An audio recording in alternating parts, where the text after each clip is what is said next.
So you've listened to audiobooks before and podcasts, so you're familiar with how an audiobook works. Well, in this video, it's all about just reading 1 to 2 chapters to you, whispering, giving you that ASMR feeling. Today, the book we're going to be reading is It Starts With Us by Colleen Hoover. It's a lot of pages. I'm just going to read you 2 chapters. If it's something you enjoy, let me know, and I can definitely do a part 2 of more chapters with It Starts With Us. Let's get into it.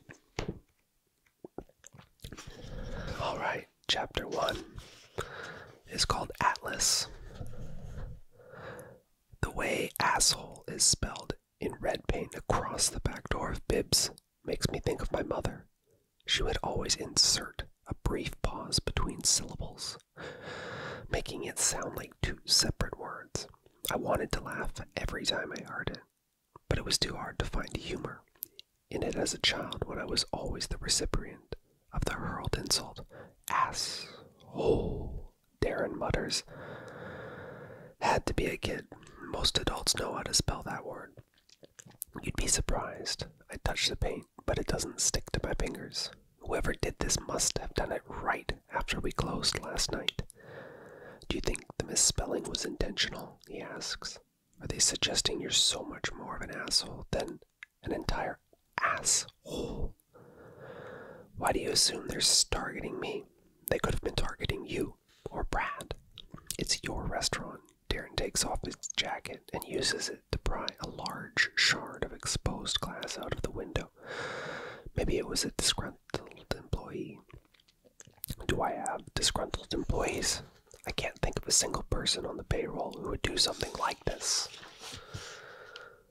The last person I'd had quit 5 months ago, and she left on good terms after getting her college degree.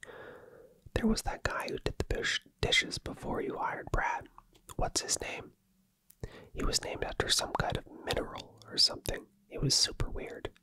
Quartz, I say. It was his nickname. I haven't thought about that guy in so long.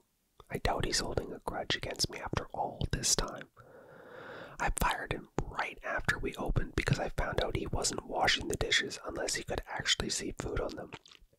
Glasses, plates, silverware, anything that came back to the kitchen from a table looking fairly clean, he just put it straight on the drying rack. If I wouldn't have fired him, he would have gotten us shut down by the health department. You should call the police, Darren says. We'll have to file a report for the insurance company. Before I object, Brad appears at the back door, his shoes crunching the broken glass beneath his feet. Brad had been inside taking inventory in the order to see if anything was stolen. He scratches his stubble on his jaw. They took the croutons. There's a confused pause. Did you say croutons? Darren asks. Yeah, they took the whole thing of croutons that we prepared last night. Nothing else seems to be missing, though. That wasn't at all what I was expecting him to say. If someone broke into a restaurant and didn't take appliances or anything else of value, they probably broke in because they were hungry. I know that kind of description firsthand. I'm not reporting this. Darren turns to me. Why not? That might catch whoever did it. That's the point. I grab an empty box out of the dumpster and start picking up shards of glass. I broke into a restaurant once, stole a turkey sandwich. Brad and Darren are both staring at me now. Were you drunk? Darren asks. No, I was hungry. I don't want anyone arrested for stealing croutons. Okay, but maybe food was only the beginning. What if they come back for appliances next time, Darren says. Is the security camera still broken? He's been on me to get that repaired for months now, and I've been busy. Darren takes the box of glass from me and starts to pick up the remaining pieces. You should go to work on that before they come back. Heck, they might even try to hit up Corrigan's tonight since Bibbs was such an easy target. Corrigan's has a working security, and I doubt whoever it was will vandalize my new restaurant. It was a matter of convenience, not a targeted break-in. You hope, Darren says. I open my mouth to respond, but I'm interrupted by an incoming text message. I don't think I've ever reached for my phone faster. When I say the text isn't from Lily, I deflate a little. I ran into her this morning while I was running errands. It was the first time we'd seen each other in a year and a half, but she was late for work and I had just received the text from Darren informing me that we had been broken into. We parted somewhat awkwardly on the promise that she would text me once she got to work. It's been an hour and a half since then, and I still haven't heard from her. An hour and a half is nothing, but I can't ignore the nagging in my chest that's trying to convince me she's having doubts about everything that was said between us in that 5-minute exchange on the sidewalk. I'm definitely not having doubts about what I said. I might have gotten caught up in the moment in seeing how happy she looked at finding out she's no longer married, but I mean every word that I said to her. I'm ready for this. More than ready. I pull up her contact in my phone. I've wanted to text her so many times over the last year and a half, but the last time I spoke to her, I left the ball in her court. She had so much going on. I didn't want to complicate her life even more. She's single now, though, and made it sound like she was finally ready to give whatever could be between us another chance. However, she's had an hour and a half to think about our conversation, and an hour and a half is plenty of time to form regrets. Every minute that passes without a text is going to feel like a whole damn day. She's still listed as Lily Sincade in my phone, so I edit her contact info and change her last name back to Bloom. I feel Darren hovering, looking over my shoulder at my phone screen. Is that our Lily? Brad perks up.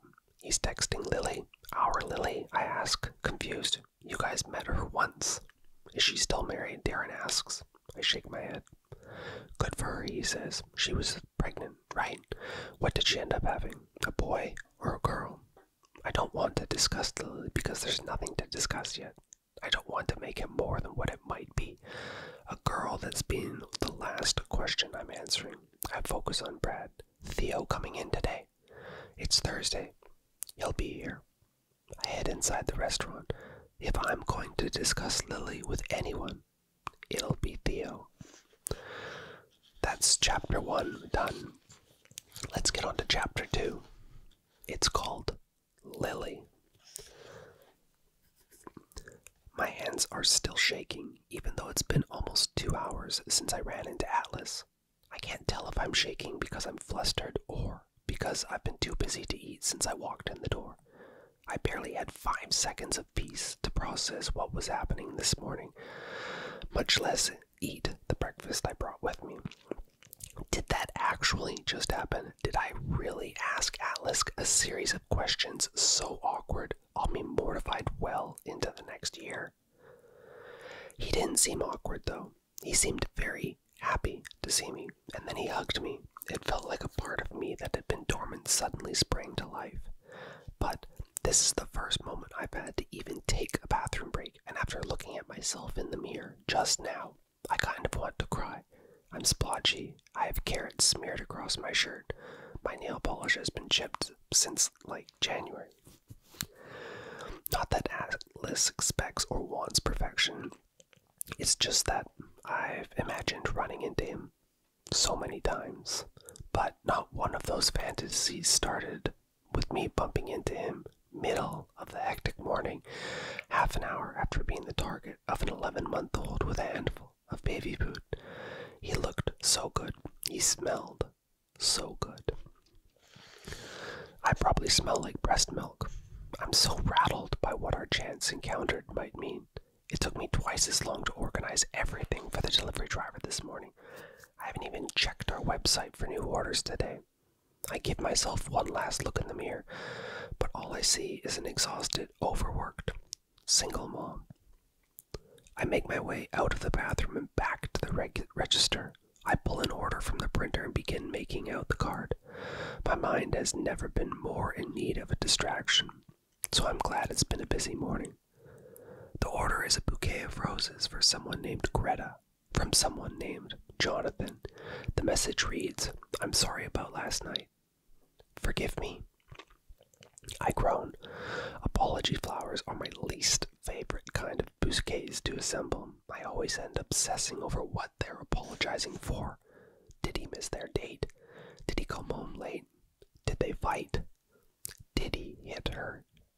Sometimes I want to write the number for the local domestic violence shelter on the cards, but I have to remind myself that not every apology is attached to something awful as the means that they were attached to the apologies that I used to receive. Maybe Jonathan is Greta's friend, and he's trying to cheer her up. Maybe he's her husband, and he took a little prank too far. Whatever the reason for the flowers, I hope they mean something good. I tuck the card into the envelope and stick it into the bouquet of roses. I set them on the delivery shelf and am pulling up next order when I receive a text. I lunge for my phone as if the text is about to self-destruct. And I only have 3 seconds to read it. I shrink when I look at the screen. It's not from Atlas, but rather from Ryle. Can she eat French fries? I shoot a quick response. Soft ones. I drop my phone on the counter with a thud. I don't like for her to have French fries too often, but Ryle has only had her 1 or 2 days a week, so I try to make sure she gets more nutritious foods when she's with me.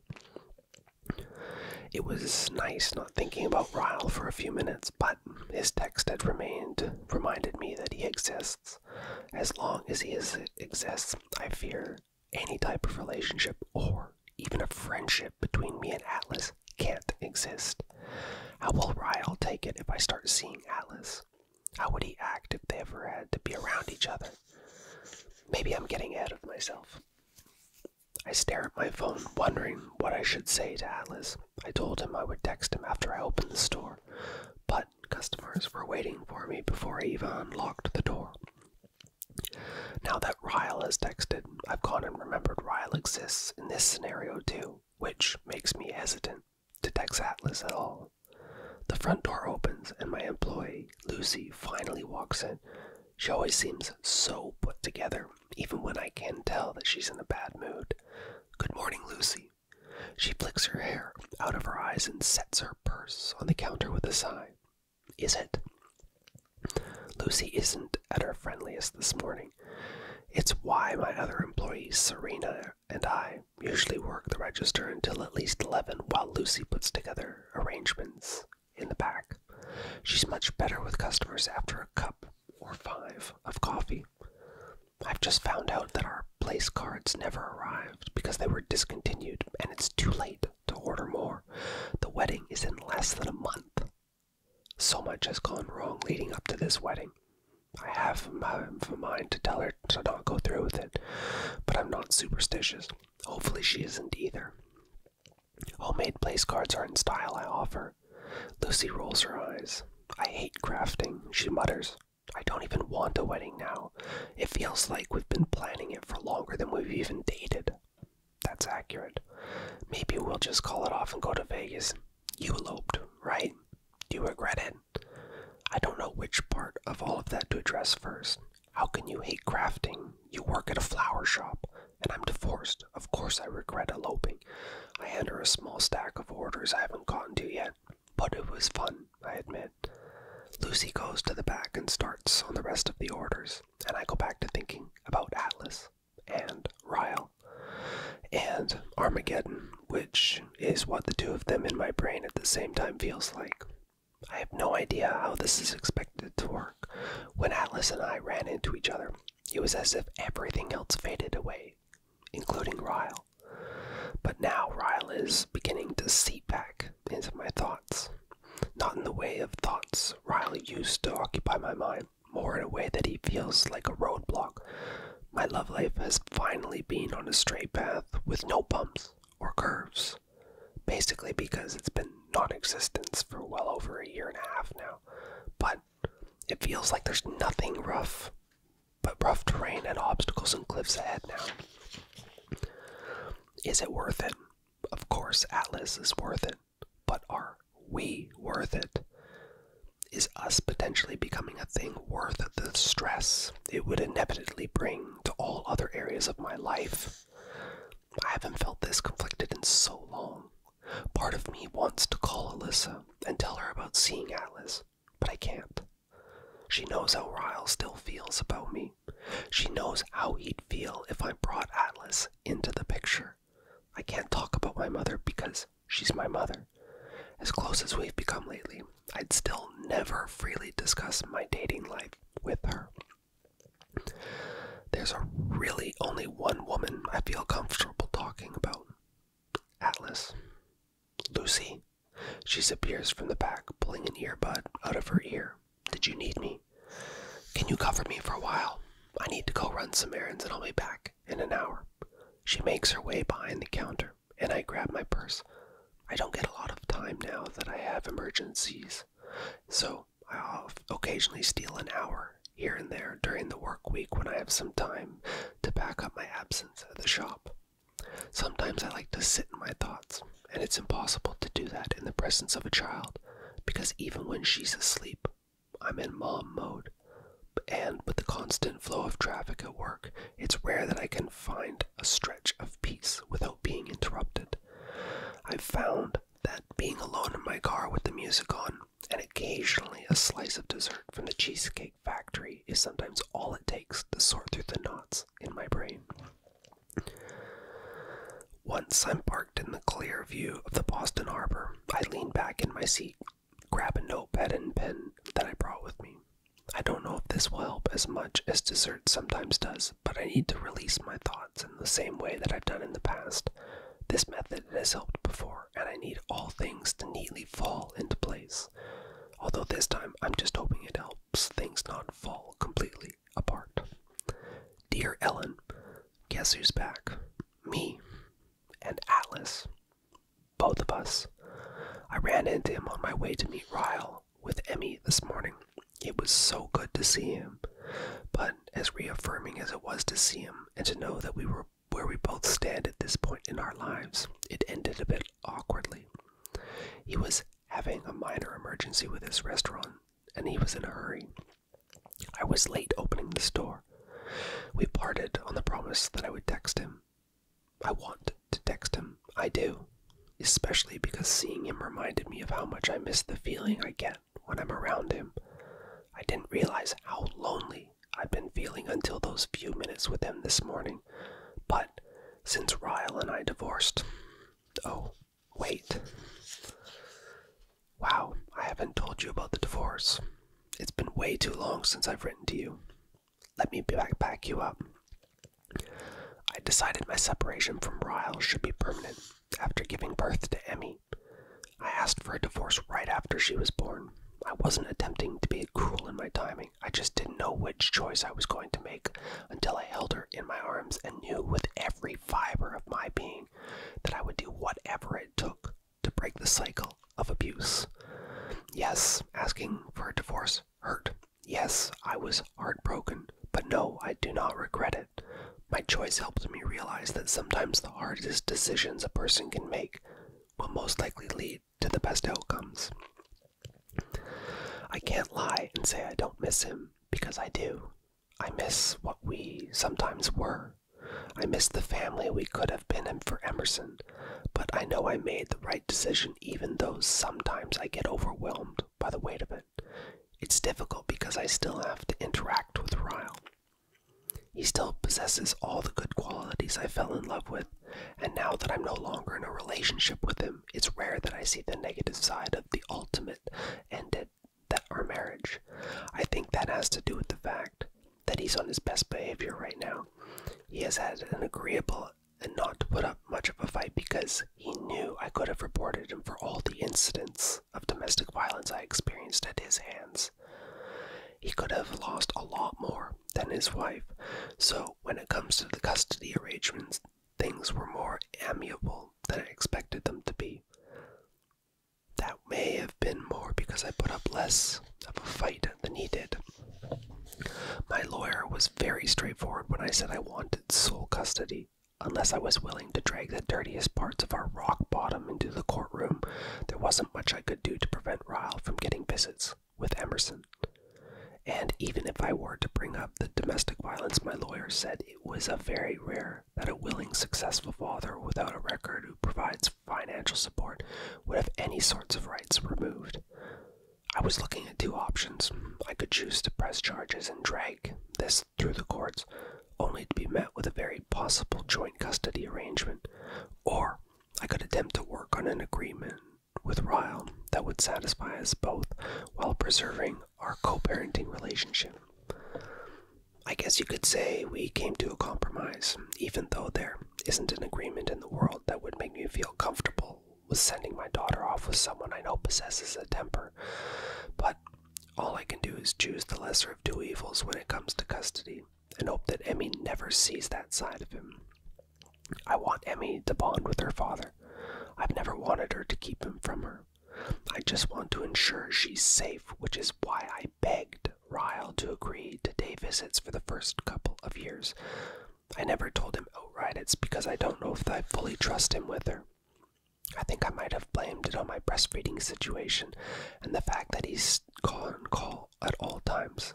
But deep down, I'm sure you know why. I've never stayed with him overnight. The past abuse is something we don't talk about. With Emmy, we talk about work. We talk about plaster on smiles when we were in the presence of our daughter. Sometimes it feels forced and fake, at least on my end, but it's better than what this could have been had I taken him to court and lost. I'll fake a smile until she's 18 if it means I don't have to share custody and potentially expose my daughter to the worst parts of her father on a more regular basis. It's been working out okay so far, if you don't count the occasional gaslighting and unwanted flirtation from him. As clear as I've made my feelings during this divorce, he still has hope for us. He says sometimes things in an indicative way, and he hasn't fully let go of the idea of us.